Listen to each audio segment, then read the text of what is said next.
ये साध्वी उषा जी आई हैं हमारे ऑफिस में मानव खोज के दफ्तर में, और ये माधवी जी आई हैं जो बाबा बागेश्वर धाम ने जो अभी कथा की है तीसरा पुस्ते पर, उसकी जो व्यवस्था थी उस व्यवस्था के जो वहाँ के इन्होंने खुद झेली है वो सारी कंडीशन ये खुद बताएंगे अपने आप कि वहाँ क्या व्यवस्था थी, क्या जो वहाँ सेवादार थे वहाँ किस तरह के मतलब जो भी इनके साथ हुआ ये घटना खुद आज बताने हमारे ऑफिस में आई है, बताएंगी। पहले साध्वी उषा जी बताती हैं। हाँ जी, जय श्री राम, जय बागेश्वर धाम। मेरा कहने का मतलब ये है, हम 3 तारीख की थी ना कथा, तो हम 3 तारीख को कथा सुनने आए थे चंडीगढ़ से मतलब चंडीगढ़ के पास में लीलोखेड़ी है, लीलोखेड़ी से आए हुए थे। तो वहाँ पे क्या मतलब वहाँ पे थोड़ा सा दंगा सा हो गया था। तो दंगा हो गया था, कुछ लोगों की चैन निकाली, कुछ के पैसे छीनने, मतलब कुछ बच्चा चोरी, मतलब इधर उधर की बातें वहाँ पे हो रही थी। फोन चोरी हुए वहाँ पे, एक दूसरे के ऊपर गिरने को तैयार थे, मतलब वो एक दूसरे के ऊपर गिर ही रहे थे। कोई वहाँ पे औरतें रो रही थी, कोई ना तो सेफ्टी थी ना कुछ था। तो ऐसी व्यवस्था करते ही क्यों है? जब नहीं कोई सेफ्टी, जब कुछ सेफ्टी नहीं है, पुलिस भी प्रशासन भी कुछ कर रही है, तो फिर ऐसी व्यवस्था होनी नहीं चाहिए।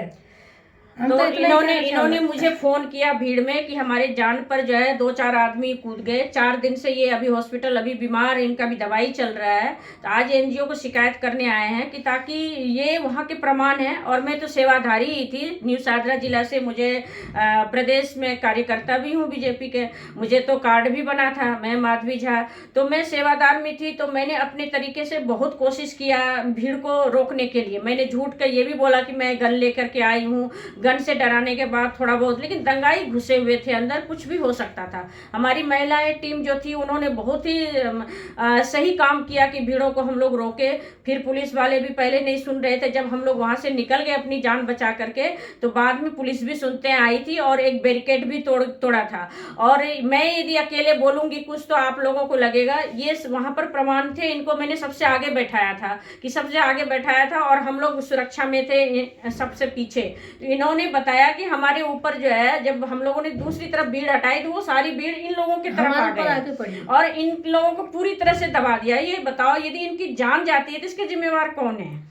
कितने बच्चे गायब हुए, इसके जिम्मेवार कौन है? किसके फोन छीने? जो भी आध्यात्मिक है वो शांति के लिए लोग आ रहे, कोई सत्संग सुनने के लिए आया, कोई तो आए वहां पर दंगा करने के लिए। जो सत्संगी है सिर्फ उतने का ही एंट्री होना चाहिए मेरे तरफ से।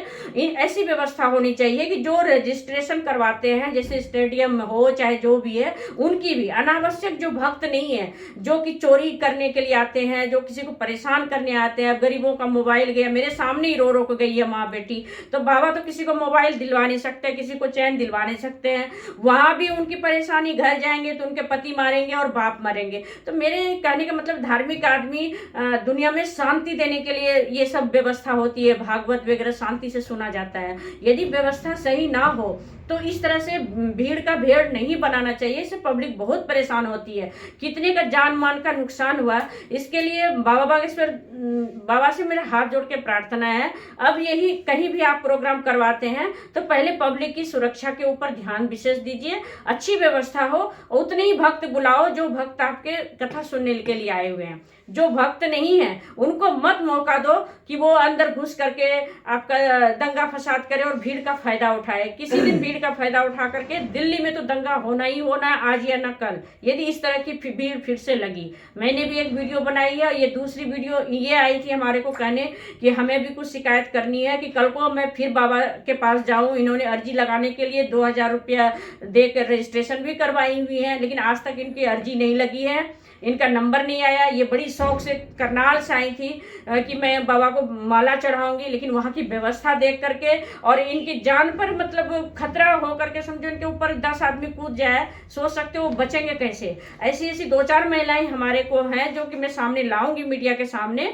लेकिन मैं चाहती हूँ कि जब सनातन धर्म की रक्षा करने के लिए जो महिलाएं, जो साध्वी आई हैं, वही सुरक्षित नहीं है सनातन धर्म में, तो आम महिलाएं कहाँ से सुरक्षित होगी? उसके ऊपर बाबा को और सबको ध्यान देना चाहिए। आयोजक आप करें, शांतिपूर्ण करें और अच्छी व्यवस्था में करें। जय श्री राम।